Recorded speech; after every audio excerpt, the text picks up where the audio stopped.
What I got for you guys today certainly made my wallet a little bit lighter, but that's all right. You know I'm happy to do it for you. When you think of a true beast in the sea, what do you think of? And no, it's not a shark. I'm talking about a beast that crawls along the ocean floor. A king of the sea, if you will. Today, we've got a live king crab. So there's definitely something about this that really excites me. When you got a box that says alive animals, keep cool, handle with care, and this side up, you know it's about to go down. I'm not exactly sure what this is, but I'm a big fan of this graphic over here. We know what's inside. Let's open it up.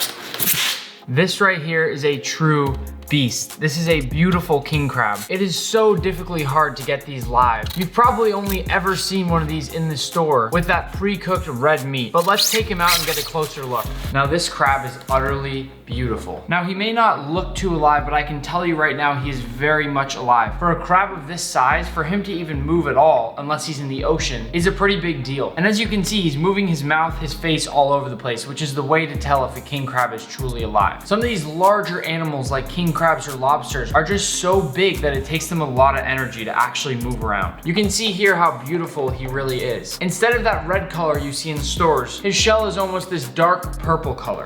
And just look at the wingspan on this thing. The legs don't even fit within the frame of my camera. Now today we're actually gonna be making some sushi with him. But because I don't even have a pot in my apartment that can fit this crab, no normal person would, I'm gonna have to cook him in a few parts at a time. There is lots and lots of meat spread across this entire crab. The legs, the head, the claws, it's all delicious. And on a good day, these are about $40, $45 a pound. And I really can't stress enough how appreciative I am to get amazing ingredients like this. These crabs are so hard to find. And for me to be able to get something like this in my kitchen is amazing. And I want to thank all the people that helped me get ingredients like this. The fact that his entire body is moving right now really shows me how fresh this thing is. I have a pretty long wingspan that goes right out of the screen. Not bad, right? Now, same thing with this crab. Look how far out his legs stretch. It's beautiful. But it's time to cook, and it might take a while because again, I'm gonna break this apart. As always, we're letting these beautiful flavors speak for themselves. Now, I don't want it to feel any sort of pain. So as with all beautiful creatures like this, I'm gonna put Mr. Krabs down easy. We love you, Mr. Krabs.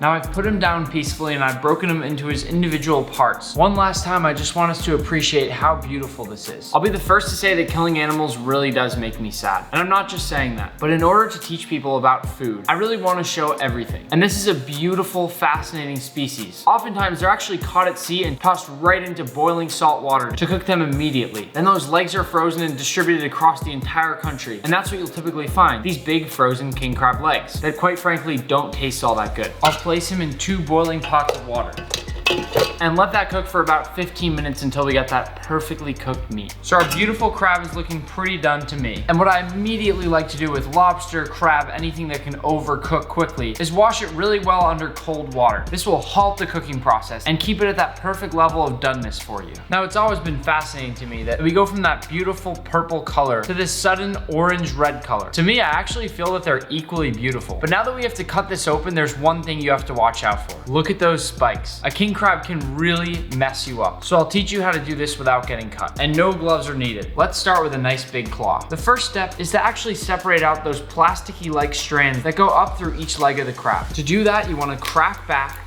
and then gently twist and pull at the same time. You can see that these will come out really easily. But keep in mind, there are more. So we'll do the same thing here and then twist and pull. And as you can see, they came out perfectly. Now, I actually learned from NORI one time, a super famous Iron Chef who was on TV all the time many years ago, how to properly break down a king crab. So hopefully I don't mess it up too much. I remember him cutting right here with the knife through the joint to make a nice clean cut. And now I'm just gonna take my knife and cut right along the edge of the meat, which will allow us to just peel and open up this meat, ultimately leaving us with one long, beautiful piece of king crab. I'll tell you right now that we're gonna be making some fat sushi rolls with this. I'm not kidding when I say I want to keep this very simple, but crab does go really well with avocado.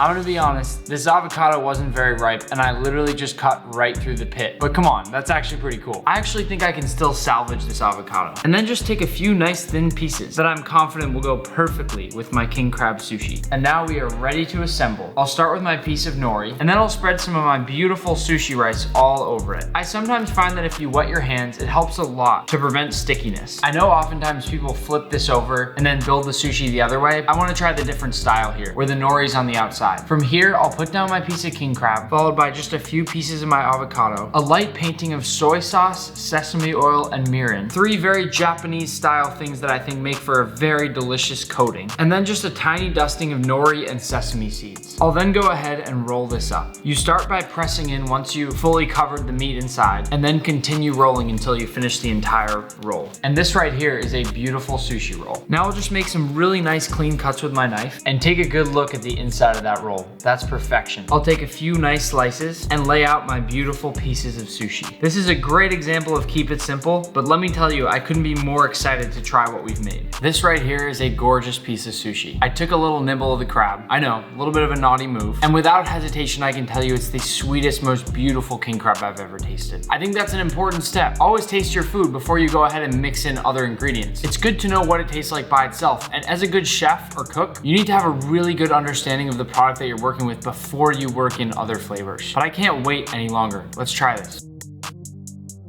That is really, really good. Now, if it were just me, and I'm being completely honest with all of you, I might mix in a little creamy aioli, or to put it bluntly, just a little bit of Japanese mayonnaise to perfectly round this out. But as it stands, this piece of sushi right here is a bite that cannot be beat. Let me try it one more time, and then I'll give you that journey of flavors that I try to give you every time. So what I love about this is that the surface area, or the ratio I should say, of the crab is very substantial. Overall, the bite is very sweet. I like that the sushi rice is cooked perfectly and soaks up a little bit of that 3-blend sauce I painted on. Because that dressing has a little bit of salt, a little bit of fat, a little bit of acid, all packed in one little brush. Now the crab itself is sweet, almost a little bit creamy, and doesn't have that really, really salty, overwhelming taste that you get from a store-bought king crab with those previously frozen legs. It's truly something special. And when you get that blast of cream along with your avocado that perfectly rounds out that bite, it's mind-blowing. Now, as always, thank you for watching. Please don't forget to like the video. That's literally all the support I'm asking and need from you guys. And if you want to, go ahead and subscribe too. A lot of my subscribers are turning on notifications, which I appreciate, so thank you. I love you for not wanting to miss a video. I have a lot of crab to go finish.